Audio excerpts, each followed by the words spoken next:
Assalamualaikum warahmatullahi wabarakatuh. Semangat pagi, salam sehat, sukses, dan bahagia. Terima kasih kepada Bapak Budi selaku fasilitator pada agenda kedua workshop pelatihan kepemimpinan pengawas. Dan selamat pagi kepada Bapak Ibu semuanya. Pada video kali ini, saya akan mengupas tentang mata pelatihan kepemimpinan dalam pelaksanaan pekerjaan. Hal pokok yang akan saya jelaskan di dalam video ini yaitu 1. Rancang bangun pembelajaran. 2. Rencana pembelajaran. Sebelumnya, izinkan saya memperkenalkan diri terlebih dahulu.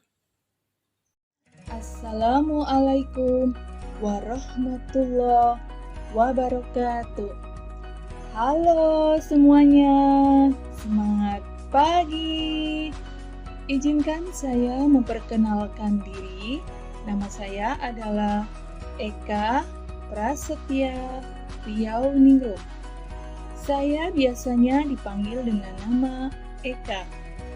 Ini adalah kantor tempat saya bekerja, yaitu di Pusat Pelatihan Pegawai Aparatur Sipil Negara Kementerian Desa, Pembangunan Daerah Tertinggal dan Transmigrasi. Saat ini saya bertugas sebagai seorang media iswara dengan jabatan media iswara ahli muda dengan pangkat penata tingkat 1 golongan 3D. Terima kasih. Selalu biasakan senyum, salam, dan sapa. Struktur kurikulum pelatihan kepemimpinan pengawas, di mana di dalamnya terdapat 4 agenda. Agenda yang ke-1 adalah kepemimpinan Pancasila dan bela negara. Pada agenda ini, bagaimana seorang pemimpin mampu untuk mengelola dirinya, yang menitikberatkan pada bagaimana seorang pemimpin mampu untuk menunjukkan perilaku kepemimpinan Pancasila dan bela negara dalam mengendalikan pelayanan publik, di mana usaha-usaha kegiatannya terkait dengan bela negara. Kemudian agenda 2, yaitu kepemimpinan pelayanan, yaitu bagaimana seorang pemimpin mampu mengelola orang lain, yang menitikberatkan bagaimana mendiagnosis masalah di dalam organisasinya, menemukan gagasan melalui berpikir kreatif, dan bagaimana membangun tim efektif dan memberdayakan tim tersebut yang didukung oleh kepemimpinan efektif dalam memimpin pengendalian pelayanan publik. Kemudian agenda yang ketiga, yaitu bagaimana seorang pemimpin mampu untuk mengelola organisasi, di mana menitikberatkan pada bagaimana seorang pemimpin mampu mengendalikan kegiatan dalam pelayanan publik. Dan yang terakhir, yaitu agenda keempat, aktualisasi kepemimpinan, di mana semua materi yang sudah didapatkan dari agenda 1, agenda kedua, dan agenda 3 ini akan diaktualisasikan di dalam agenda yang keempat ini, yang pada akhirnya tujuan dari pelaksanaan pelatihan kepemimpinan pengawas adalah untuk membangun pejabat pengawas yang memiliki kompetensi manajerial untuk menjamin terlaksananya akuntabilitas pelayanan. Selanjutnya, kita akan membahas tentang keterkaitan mata pelatihan dalam agenda yang kedua ini. Yang pertama adalah diagnosa organisasi. di mana mata pelatihan ini membekali peserta untuk mendiagnosa seluruh isu strategis di unit organisasinya. Peserta harus mampu mengidentifikasi permasalahan yang menghambat kinerja di organisasinya dan merumuskan solusi untuk mencapai kondisi yang diharapkan. Produk dari diagnosa organisasi yaitu peserta harus mampu menghasilkan diagnosis kebutuhan organisasinya. Kemudian mata pelatihan yang kedua yaitu berpikir kreatif, di mana mata pelatihan ini membekali peserta untuk mampu berpikir kreatif, menemukan solusi-solusi yang kreatif, dan menerapkan inovasi pelayanan publik pada organisasinya.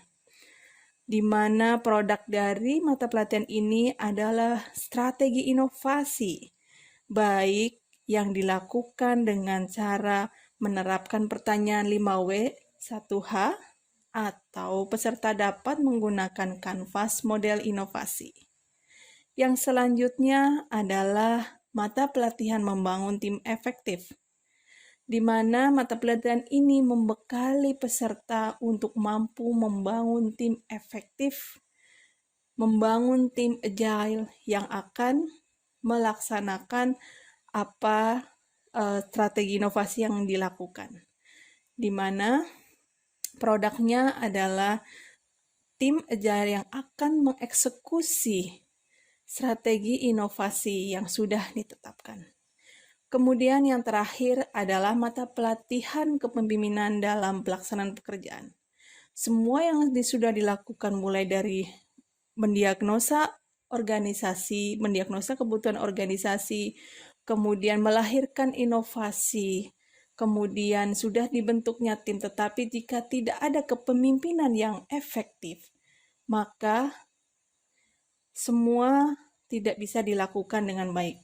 Oleh karena itu, mata pelatihan yang terakhir ini adalah memberikan kemampuan kepada peserta untuk dapat mengaplikasikan bagaimana menjadi seorang pemimpin yang melayani, yaitu pemimpin yang mampu memberikan pelayanan publik yang paripurna, yang efektif dan efisien. Selanjutnya adalah mata pelatihan dalam setiap agendanya. Baik, yang pertama saya akan menjelaskan mengenai rancang bangun pembelajaran pada mata pelatihan kepemimpinan dalam pelaksanaan pekerjaan, di mana alokasi waktu yang diberikan adalah 9 jam pelajaran dengan deskripsi singkatnya, yaitu mata pelatihan ini membekali peserta dengan kemampuan menerapkan kepemimpinan melalui pemberdayaan staf sebagai bagian dari pengembangan sumber daya manusia pelaksana di unit kerjanya dalam rangka meningkatkan pelayanan publik. Adapun hasil belajar yang dicapai yaitu peserta diharapkan mampu menerapkan kepemimpinan yang melayani dan menerapkan nilai-nilai Pancasila dalam pelaksanaan pekerjaan untuk peningkatan kualitas pelayanan publik yang efisien dan efektif di unit kerjanya. Dengan 3 indikator keberhasilannya yaitu: pertama, peserta dapat menjelaskan pendekatan kepemimpinan dalam pelaksanaan pekerjaan, di mana materi pokoknya adalah pendekatan kepemimpinan melayani dalam pelaksanaan pekerjaan yang terdiri dari 2 submateri pokok, yaitu 1. Konsep kepemimpinan, 2. Pendekatan kepemimpinan yang melayani atau servant leadership. Kemudian indikator keberhasilan yang kedua yaitu peserta dapat menjelaskan konsep dasar kepemimpinan dalam pelaksanaan pekerjaan yang terdiri dari materi pokoknya yaitu konsep dasar kepemimpinan dalam pelaksanaan pekerjaan dengan submateri pokok yaitu 1. Karakteristik kepemimpinan yang melayani, 2. Ciri-ciri dan perilaku kepemimpinan yang melayani, 3. Karakteristik kepemimpinan Pancasila, dan 4. Ciri-ciri dan perilaku kepemimpinan Pancasila. Dan indikator keberhasilan yang ketiga, yaitu peserta dapat menerapkan praktik baik kepemimpinan dalam pelaksanaan pekerjaan, dengan materi pokoknya yaitu aktualisasi kepemimpinan yang melayani dalam pelaksanaan pekerjaan yang terdiri dari 2 submateri pokok, yaitu memahami peran pejabat pengawas dalam kepemimpinan yang melayani, dan yang kedua adalah aktualisasi kepemimpinan yang melayani dan menerapkan nilai-nilai Pancasila dalam pelaksanaan pekerjaan. 2. Rencana pembelajaran.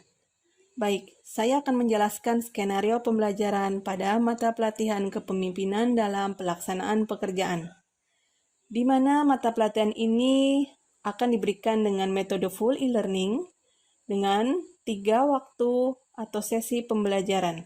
Yang pertama, sinkronus tahap 1 dengan alokasi waktu selama 3 JP yang akan digunakan untuk pendahuluan, penyajian materi inti 1, dan penyajian materi inti kedua. Kemudian yang kedua yaitu asinkronus, yaitu dengan alokasi waktu selama 3 JP yang akan digunakan untuk diskusi kelompok, di mana peserta dibagi menjadi 4 kelompok besar melalui breakout room Zoom meeting. Yang ketiga, sinkronus tahap 2 dengan alokasi waktu 3 JP yang akan digunakan untuk presentasi hasil diskusi kelompok dan penutup. Adapun strategi pembelajaran yang akan saya terapkan yaitu strategi pembelajaran 7M yang saya adopsi dari Dr. Wahyu Suprapti. Di mana M yang pertama adalah membangun report, yang kedua adalah melakukan need assessment, yang ketiga adalah memberikan pengalaman, M yang keempat adalah mengungkap pengalaman, kemudian yang kelima adalah menganalisis pengalaman, yang keenam adalah menyimpulkan, dan yang ketujuh adalah menginternalisasi. Yang pertama, sinkronus pertama, pada pendahuluan, saya akan melakukan building rapport dengan langkah yang pertama yaitu memberikan permainan terkait dengan konsentrasi, kemudian menyepakati komitmen belajar. Yang ketiga, memperkenalkan diri, kemudian menjelaskan keterkaitan antar agenda pada pelatihan PKP, kemudian menjelaskan kedudukan atau peranan mata pelatihan dalam agenda yang kedua, dan menjelaskan tujuan pembelajaran pada mata pelatihan kepemimpinan dalam pelaksanaan pekerjaan. Kemudian pada penyajian materi inti yang pertama, yaitu saya akan memberikan dengan metode ceramah interaktif, tanya jawab, brainstorming, dan tebak gambar tokoh internasional, yaitu Mahatma Gandhi, Mother Teresa, dan Nelson Mandela. Adapun media yang saya gunakan yaitu aplikasi Mentimeter dan e-book kreator untuk menyusun materi. Kemudian penyajian materi inti yang kedua, saya akan memberikan dengan metode ceramah interaktif, tanya jawab, brainstorming, bus group discussion, nanti yang akan melalui aplikasi Padlet atau Jamboard, dan storytelling tokoh Ki Hajar Dewantara. Adapun media yang digunakan yaitu aplikasi Padlet atau Jamboard, kemudian e-book kreator, script story, dan musik atau sound effect. Kemudian pada tahap asinkronus, saya akan menjelaskan visi, misi, tugas, dan fungsi dari pejabat pengawas. Kemudian menjelaskan tugas diskusi kelompok. Kemudian membagi peserta ke dalam 4 kelompok besar dan melakukan breakout room pada Zoom meeting. Dan kemudian melakukan touring breakout room untuk memastikan jalannya diskusi para peserta. Kemudian pada sinkronus yang kedua, yaitu saya masuk ke dalam penyajian materi inti yang ketiga, yaitu dengan memandu jalannya presentasi kelompok dengan langkah menentukan moderator, menjelaskan waktu dan aturan presentasi, melakukan pembulatan bersama, menginternalisasi karakteristik pemimpin yang melayani. Adapun media yang digunakan yaitu aplikasi Mentimeter, musik atau sound effect. Dan pada bagian penutup, langkah yang dilakukan yaitu 1.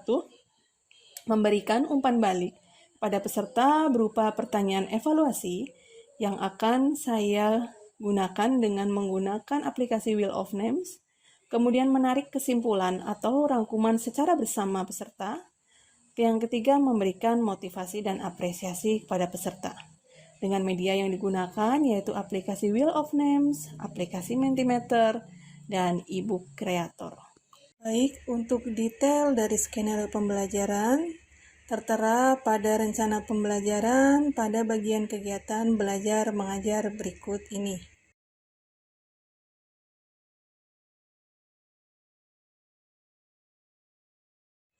Baik, selanjutnya ini adalah beberapa instrumen yang saya gunakan. Yang pertama yaitu tebak gambar tokoh pemimpin internasional, kemudian script story, kemudian cuplikan videonya,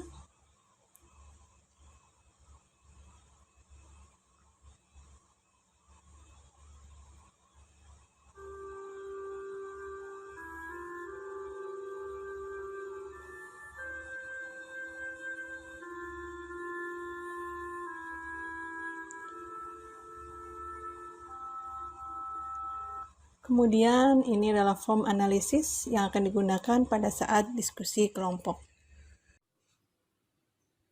Demikian penjelasan skenario pembelajaran pada mata pelatihan kepemimpinan dalam pelaksanaan pekerjaan yang akan diberikan pada pelatihan kepemimpinan pengawas. Sekian dari saya dan terima kasih.